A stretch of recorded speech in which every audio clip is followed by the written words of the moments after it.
You know when you come to a lovely spot and you want to make a video, but you forget that there's another festival in, well, my hometown, the whole summer, man, come on. Hey guys, today I want to talk about the most useless lens that you can possibly buy, but it's also the best lens that I currently have. And well, this is the 85mm f1.4 portrait lens, and this one is from Viltrox. This is not a sponsored video, but it is a lens type that I was always kind of avoiding in all of my lens purchases because I think that it's the most useless lens for my work. And well, in today's video I'm going to explain why I'm kind of changing my mind. So hopefully if you want to buy an 85 1.4, well, try this one.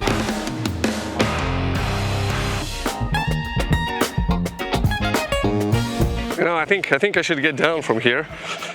Maybe find a spot where there's a little bit more peace. Okay, so in this video we'll be talking about lenses. I have the whole triage or the whole portfolio of lenses. Triage? I don't know what that makes sense or not, but I have the 17 to 28, the 24 to 70, the 70 to 180, and the 150 to 500. I also have a macro lens, a 105 macro lens, which I feature on my channel a lot, but an 85 1.4 portrait lens is something that I never thought I was going to buy. And since this came out about 2 months ago, did I mention this is not a sponsored video? I saw so many reviews about this lens that I said, you know what, for the price, I mean, might as well just try it out. And it's definitely a kind of mindset changer. But for what types of photography, apart from portrait photography, can you actually use a lens like this? Well,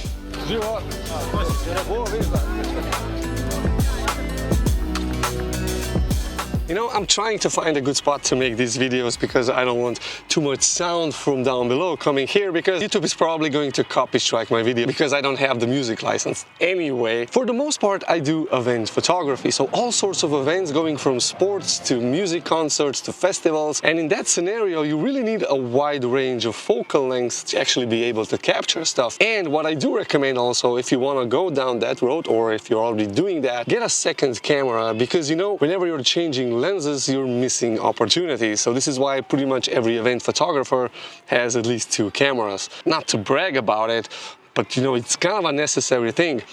Unless, you know, there's other people that don't have 2 cameras, then it feels braggy. But that's not the point. The point is that you need a variety of lenses. So recently I was photographing kind of a very big event here in our hometown, which is the cultural, heritage wardrobe festival. I don't know if you guys have this in your countries, but in this part of the world there's a really rich culture of heritage clothing. And I was the main photographer, and I was responsible for capturing photographs of the mayor. So the mayor is not going to wait for me to change lenses. I always have to be at the right spot at the right time and capture him and all the guests and everything that he's doing in the best possible moment, as well as everything else that's going on around it. So for that reason, I was using 2 lenses, the 24 to 70 f2.8 and the 70 to 180 f2.8. I think with those 2 lenses you can pretty much cover everything. But I also had this with me in my backpack, and I was trying to capture some of the photos with this because, let's face it, f1.4 on an 85mm focal length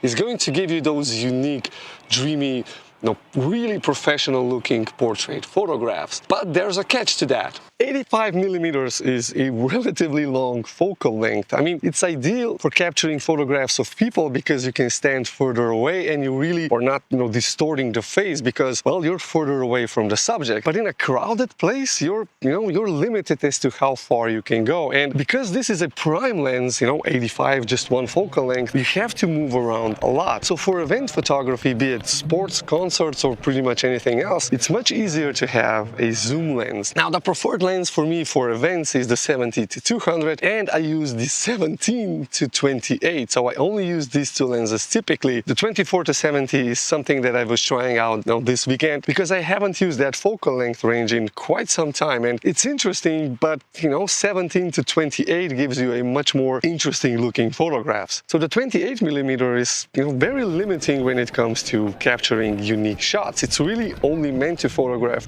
one person or maybe 2 people, but if you want to photograph a group like this, you know, you have to be really far away. So this was done with 24mm, and that's the only focal length that I could have used in that scenario. And the whole setting up and the whole thing was very improvised, so I had to react really fast. And luckily I had my camera with the 24-70 lens already prepared. This is what I mean when I say you need two cameras, you know, just switching focal lengths really easy. Maybe try it up here. Well, I was photographing a wedding here recently, and for that scenario an 85 1.4 would be ideal because you're mostly photographing people and details and products, and 85mm I think is the best lens for, well, for portraits and for product photography as well. And you don't always need to shoot wide open, so for food or for product photography, now going with f4, f8 is going to give you the sharpest image and just the right amount of depth of field so that you can actually see what you're photographing. And the f1.4 is really only useful, or it gives the best result, if you're photographing a person. So therefore 85 1.4 portrait photography.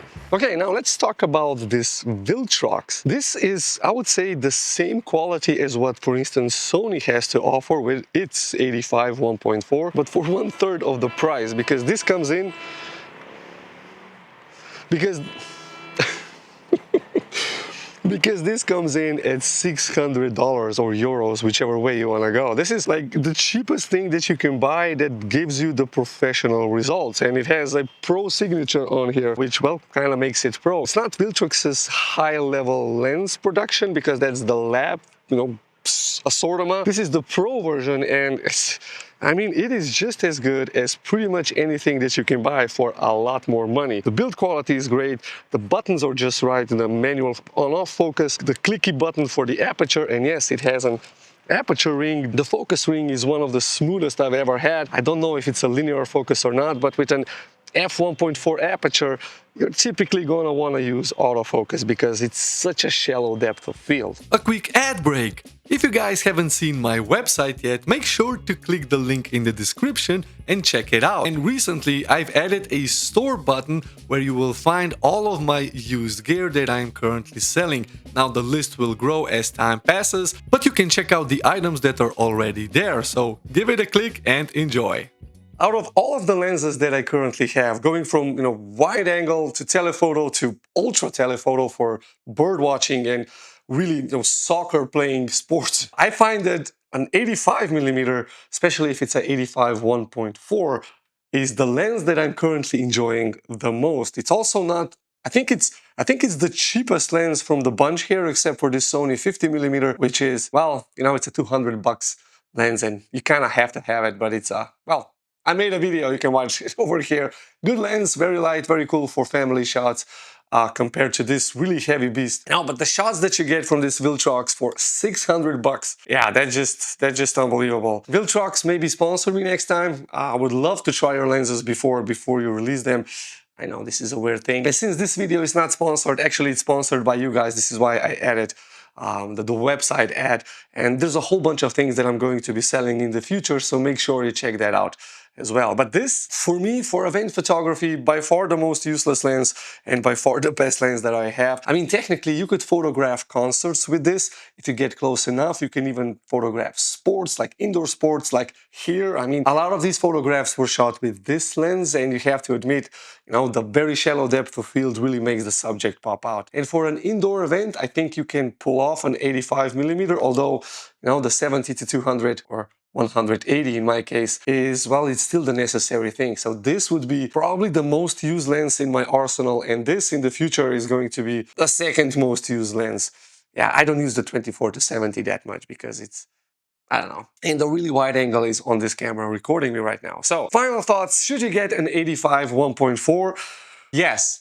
If you want to spend money for lenses, make sure you leave a space for an 85mm, and if you can get an 85 1.4, well, even better, because we always take photographs of people even if we don't want. And once you start with this, once you photograph a few people with this, yeah, it's really hard to stop. So the lens that is currently on my camera, and it will always be on my camera unless I'm doing events, then I need more lenses. Anyway, these are my thoughts and the shots that you've seen throughout the video, most of them shot with this lens and the Sony Alpha 7 3, so not the newest camera. If you have any comments or questions, leave that down below. Consider subscribing if you're new to the channel and hit the like button for the algorithm. And if you came all this way to the end, I really appreciate you because you're really helping me out if you watch the videos pretty much to the end. And the like and the subscribe, comment. Well, thank you. And I'll see you in the next one. Bye bye.